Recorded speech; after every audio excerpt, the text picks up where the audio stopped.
झारखंड काव्या की दुनिया में आप सभी का स्वागत है। जैसा कि आपको पता है कि झारखंड सीजीएल के 2021 के एग्ज़ाम डेट्स आ चुके हैं। 21 अगस्त 2022 को एग्ज़ाम का डेट निर्धारित किया गया है। आज हम झारखंड सीजीएल पेपर 2 का लैंग्वेज पेपर को पढ़ेंगे। लैंग्वेज पेपर में मैंने सेलेक्ट किया खोरठा सब्जेक्ट, इसलिए मैं आप सबों को खोरठा के विषय में बताने जा रही हूँ। खोरठा में बेसिकली हम लोग पढ़ेंगे यूनिट 1। इसमें दिया गया है खोरठा में पढ़ाई होगा आज छाईहर। छाईहर एक कहानी संग्रह है और छाईहर के बारे में ही आज मैं आप लोगों को बताऊंगी। छाईहर एक कहानी संग्रह है। इसका इंट्रोडक्शन मैं आप सबों को बता दूं, मैंने नोट करके रखा हुआ है, मैं आप सबों को वैसे ही बता रही हूँ, समझा रही हूँ। लेखक कर खाट खूट परिचय, अर्थात लेखक का परिचय बताया गया है इसमें। लेखक का मूल नाम चितरंजन महतो है, उपनाम दिया गया है चित्रा। साहित्यिक नाम की बात करें तो इनका नाम चितरंजन महतो चित्रा है। लेखक का जन्म 1946 ईस्वी में हुआ था। लेखक के पिता का नाम घरेनाथ महतो है, माता का नाम धनिया देवी। माता पिता के नाम को खोरठा भाषा में माय के बाप के नाम से जाना जाता है। इनका लेखक का स्थानीय निवास ग्राम पोस्टलारी, जिला रामगढ़, झारखंड है। लेखक चितरंजन महतो चित्रा द्वारा प्रकाशित कृतियाँ हैं जिनकी टोह एक खोरठा उपन्यास है। छाईहर का खोरठा कहानी का संग्रह है।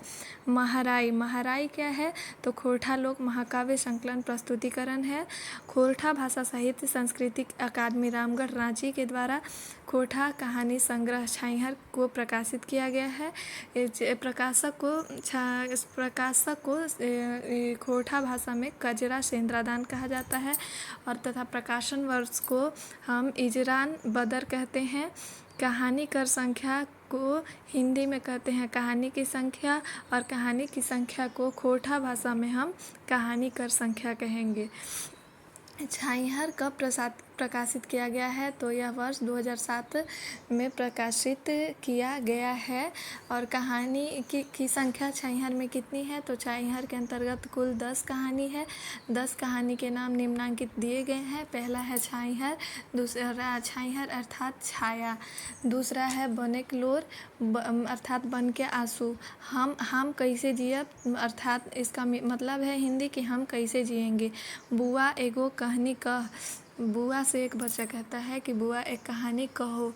5वें में बताया गया है गुरु जी की फिकर अर्थात चिंता करना, मतलब गुरु जी का चिंता। समय कटवा ताश खेला, समय कटवा मतलब ताश, समय को बिताने के लिए काटने के लिए ताश खेला गया है।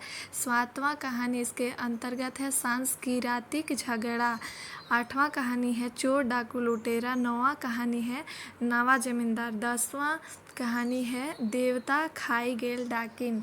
आइए हम अब छाईहर कहानी पे चलते हैं। इसमें इम्पॉर्टेंट कैरेक्टर के बारे में बात करें तो इम्पॉर्टेंट कैरेक्टर से पहले मैं आप सबको को बता दूं कि छाईहर कहानी के लेखक चितरंजन महतो चित्रा हैं। इनका जन्म 1946 ईस्वी में हुआ है। और अब इम्पॉर्टेंट कैरेक्टर में आते हैं। इम्पॉर्टेंट कैरेक्टर मोहन और रोहन हैं। मोहन और रोहन दोनों मजदूर हैं, सगे भाई नहीं हैं, ये गोतियाँ हैं। सूरज नारायण चौधरी का एक कैरेक्टर है। यहाँ इस छाईहर कहानी में जमींदार का रोल प्ले कर रहा है। और तीसरा है देवनारायण चौधरी गुरुजी का कैरेक्टर में है। छगन साव एक महाजन है। और स्टोरी का जो मुख्य मैसेज है वो है कहानी का मूल संदेश जो है वो संगति का प्रभाव है। और जमींदार की छाया में कौन था तो रोहन था, और गुरुजी की छाया में यहाँ कौन बताया गया है तो मोहन बताया गया है। बिरजू चौधरी कौन है तो जमींदार सूरज नारायण चौधरी के पिताजी हैं। आइए अब छाईहर कहानी को हम संक्षेप खोरठा में बताते हैं। तो रोहन आर मोहन दूगो मजदूर हला। रोहन और मोहन गांव के 2 गो मजदूर हैं। रोहन गांव एक जमींदार सूरज बाबू हियाँ हुकुमदारी करऽ हल। रोहन जो है गांव के जमींदार सूरज बाबू के यहाँ हुकुमदारी करता है। सूरज बाबू घटी टूटी सामान आर उनकर खातिर दारू हांडिक जुगाड़ी करऽ हल। सूरज बाबू का छोटा मोटा सामान जो है वो लाता है, दारू का जुगाड़ करता है। संगे संगे पी लेहल कि सूरज बाबू पिए खातिर देहल थी, और साथ साथ सूरज बाबू भी उसको ये सब करने के बाद करता है, इसलिए जो बचता है उसको भी दे देते हैं। मनेक रोहन घनगर गाछेक छाइहर तर रहल है। इसका अर्थात सूरज बाबू को यहाँ घनघर गाछेक बताया गया है, जिसके छाँ के अंतर्गत वो रहता है। दूसरी तरफ मोहन अपन घरे के काम काज करे। मोहन जो है अपने घर का काम काज करता था और मजदूरियों कर हल और मजदूरी भी करता था। वो गाँव के गुरुजी देवा चौधरी के हियाँ बेसी आवाजाही बैठन उठन करे से दारू मोध केन्हो नाय जाने और संगे संगे सभे छुआ पुता के पढ़ेबो करे। जो गांव के गुरु जी हैं देवा चौधरी, उनके पास जाना उनका उठना बैठना है, इससे वह दारू मोध नहीं पीता है और इसके साथ साथ अपना छुआ पुता बेटा बेटी को पढ़ेबो करता है। गाँवे जदियो रोहन मोहन ले कटी टनक लोग हल, मानिक दारू हांडिक चलते खटंगल जा हल और मोहन चिकनाइल जा हल। यहाँ बताया जा रहा है कि जो रोहन है वो दारू हांडिक पीता था, इसके चलते पतला दुबला होते जा रहा है, और मोहन जो है वो कुछ नहीं पीता था, इसकी वजह से वो चिकनाइल जा हल, अच्छा दिखता था।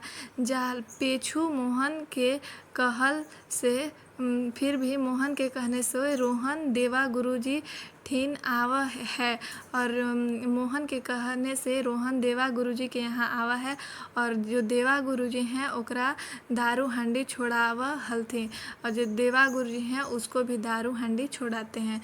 तो ये एक छाइहर कहानी का सार संक्षेप है खोरठा में। अब आइए हम इस कहानी को हिंदी में समझाते हैं। तो बैसाख महीने का समय था। सूरज नारायण के नए ढलाई घर का निर्माण कार्य चल रहा था। रोहन तथा मोहन दोनों यहाँ मजदूरी करते थे। रिश्ते में दोनों गोतिया भाई थे। एक दोपहर तेज धूप में कलवा खाने के लिए अपने घर जाने के क्रम में छाइहर छाया खोजने लगे। ताड़ तथा खजूर के पेड़ों के नीचे अच्छी छाया नहीं आ रही थी। रास्ते में आम, जामुन, करंज, महुआ, पीपल तथा वट वृक्ष की भी छाया में वे दोनों सुस्ता लिए। इसी तरह हर दिन आने जाने लगे। 15-20 दिनों बाद बालू खत्म हो जाने के चलते एक ही बेला में काम हुआ। दोनों रास्ते में एक पेड़ की छाया में रुककर सुस्ताने लगे। दोनों अपने घर परिवार की बात करने लगे।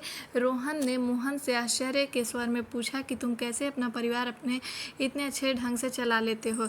कैसे तुम्हारे बच्चे स्कूल कॉलेज में पढ़ाई कर रहे हैं? हम दोनों ही मजदूर हैं, लेकिन हमारे रहन सहन शिक्षा में इतना अंतर क्यों, कैसे है? रोहन बात करते करते रोने लगा। तो मोहन बोला कि 15-20 वर्ष पहले तुम हमसे भी ज़्यादा गरीब थे। तुम धन दौलत बुद्धि ज्ञान में सबसे हमसे आगे थे, लेकिन आज फ़र्क इसलिए है कि हम छोटे पेड़ की छाया में हैं और तुम बड़े पेड़ की छाया में। छोटे पेड़ की छाया का यहाँ अभिप्राय था कि वह गुरु जी की देवनारायण चौधरी की संगति में था, और बड़े पेड़ की छाया का अर्थ था कि वह जमींदार सूरज नारायण की संगति में था।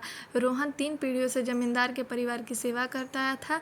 अब जमींदार रोहन से शराब मंगवाता था तो उसे भी पीने के लिए 5 रुपया देता था।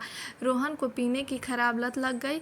एक दिन रोहन को घर जाने वाले रास्ते में ताड़ी वाला मिला। रोहन ने ताड़ी से अपनी प्यास बुझाई और मोहन ने उससे पानी मांगकर पी लिया। आगे रास्ते में साहूकार छगन साव की दुकान थी। बाहर में वह लेमन जूस, बिस्कुट, दालमोट आदि बेचता था, लेकिन अंदर शराब चखना की व्यवस्था थी। मोहन सिर्फ पकौड़ी खाया, लेकिन रोहन ने शराब का आनंद भी लिया। छगन साव मोहन से पैसे नहीं लेना चाहता था, फिर फिर भी मोहन ने ज़बरदस्ती पैसे दे दिए। मोहन छगन के नए लोगों को लालच देने को समझता था। 1 माह बाद फिर दोनों की मुलाकात हुई। रोहन मोहन की उन्नति का रहस्य समझ चुका था। उसने मोहन से गुरुजी से मिलवाने का अनुरोध किया। तो वह अब जान चुका था कि हम क्यों, मेरा पैसा ज़्यादा वेस्ट हो रहा है और क्यों ये अच्छा से लाइफ जीता है। तो बोला कि हमको गुरुजी से मिलवाओ। तो गुरुजी ने रोहन से शराब त्याग का गुरु दक्षिणा मांगा और जी ने कहा कि अगर तुम ऐसा कर सकते हो तो ही मैं शिक्षा दूंगा, नहीं तो अपना नाम, गुरुजी बोले कि क्यों ख़राब करे, अगर तुम शराब नहीं छोड़ोगे तो यही शराब छोड़ने का हमको गुरु दक्षिणा दो। तो गुरुजी ने रोहन को भी जीवन परिवर्तन का गुरु मंत्र दिया। रोहन ने 6 महीने साल भर बाद मिलकर सफलता विफलता की कहानी सुनाने का वादा किया और गुरुजी को प्रणाम कर रोहन और मोहन दोनों चले गए। अब चलिए मैं इसका संभावित वस्तुनिष्ठ कुछ प्रश्न है वो मैं करा दे रही हूँ। छाईहर कहनिक गाँव जमींदार के की नाम हलई। तो छाईहर कहानी में जो ज़मींदार हैं गांव के, उनका क्या नाम था? तो अभी मैंने बताया जैसा आप लोगों को, तो सूरज नारायण अर्थात सूरज बाबू।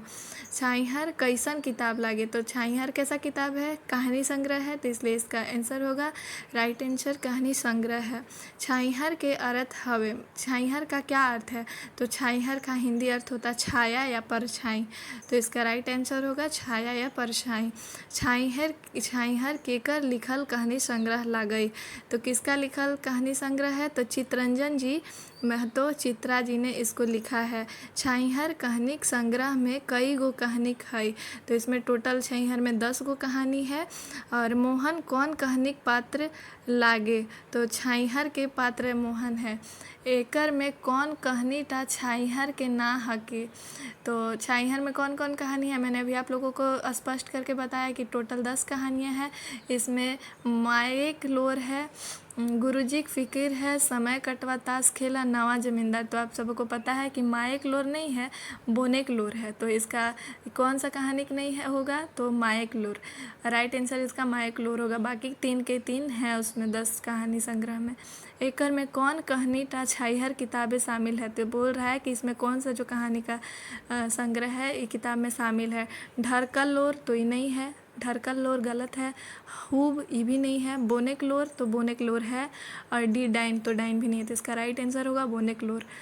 छाईहर कहानी संग्रह एक पहिल का कहानी कौन टा हके? तो जो कहानी संग्रह है छाईहर उसमें पहला कहानी कौन है? तो बोनेक लोर। छाईहर चोर डाकू लुटेरा हम कैसे जियब? तो नहीं, इसमें जो पहला राइट आंसर है कहानी संग्रह है वो छाईहर है।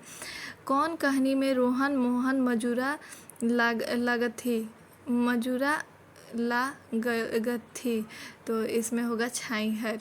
अब चलिए 11 नंबर क्वेश्चन पे आते हैं। छाईहर कहानी में देवा चौधरी के हलत, मतलब छाईहर कहानी में देवा चौधरी कौन था? तो गाँव के गुरुजी थे। सूरज बाबू घर केकर बेसी आना जाना रहो हलई? तो सूरज बाबू के घर कौन ज़्यादा आता जाता था? तो रोहन के ज़्यादा आना जाना हलई। छाईहर कहानिए घान गईर छाईहर केकर प्रतीक हलई? तो घना छाया प्रतीक किसका है? तो सूरज बाबू का। सूरज बाबू कौन थे? तो गांव का बड़ा ज़मींदार, इसलिए वो बहुत सारा कुछ मंगवाते थे, अरेंजमेंट करते थे। दारू शराब तो जो बड़ा आदमी होगा वही नहीं ये सब खरीदेगा। तो इसको छाईहर कहानी में घान गईर छाईहर कहा गया है, अर्थात घना छाया। तो छाईहर कहानिए पातर छाईहर केकर प्रतीक हलई? तो पातर छाईहर अर्थात पतला छाया, पातर छाया। तो पातर छाया किसका प्रतीक है? देवा चौधरी। देवा चौधरी कौन था? तो गांव का गुरुजी थे। गुरुजी सिंपल साधारण रहते हैं, सादा जीवन जीते हैं और इसलिए उनको यहाँ पातर छाईहर के प्रतीक से छाईहर कहानी में बताया गया है। अब आइए हम बताते हैं कुछ इम्पॉर्टेंट नोट्स। खोटा भाषा में छाईहर को लिखा गया है। छाईहार एक कहानी संग्रह है। छाईहार कहानी के लेखक कौन है? तो चितरंजन महतो चित्रा। छाईहार एक कहानी गुच्छा है, मतलब कहानी का संग्रह है। कहानी का समूह या कहानी का संग्रह कहते हैं। गोछा मतलब संग्रह होता है। छाईहार शब्द का अर्थ है, तो छाईहार शब्द का क्या अर्थ होता है? तो छाया। तो छाईहार शब्द का अर्थ छाया है। छाईहार कहानी गोछा में कई गो कहानी है, तो 10 गो कहानी है, इसलिए 10 लिखेंगे।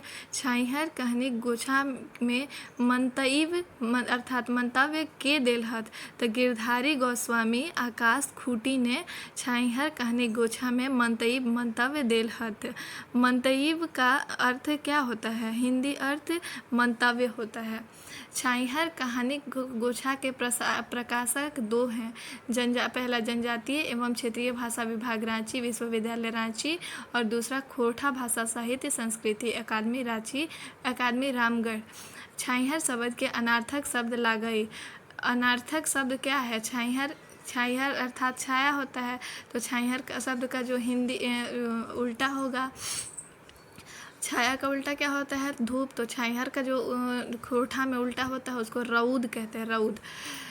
चित्रा जी के बापेक नाम है। चित्रंजन दास चित्रा जी के बापेक पिता का नाम क्या था? तो घनेनाथ महतो। तो चित्रंजन महतो चित्रा जी के बापेक नाम घनेनाथ महतो है। चित्रा जी के माई के नाम क्या था? तो धनिया देवी है। चित्रा जी के पत्नी के नाम सावित्री देवी है, और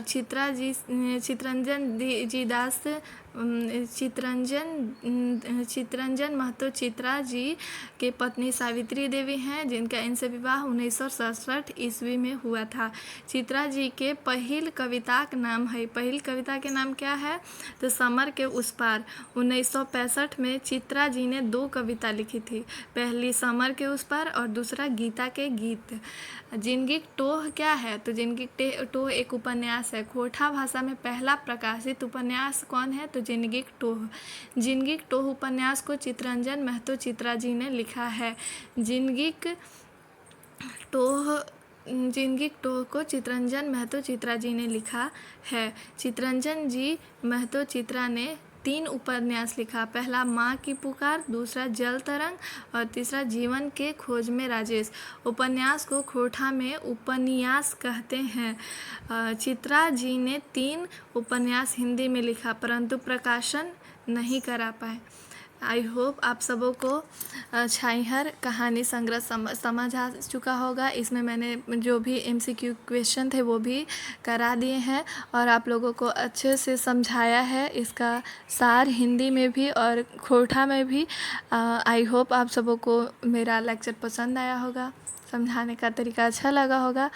बाकी आप सब मेहनत करते रहिए। एग्ज़ाम 21 अगस्त 2022 को है। Thank you.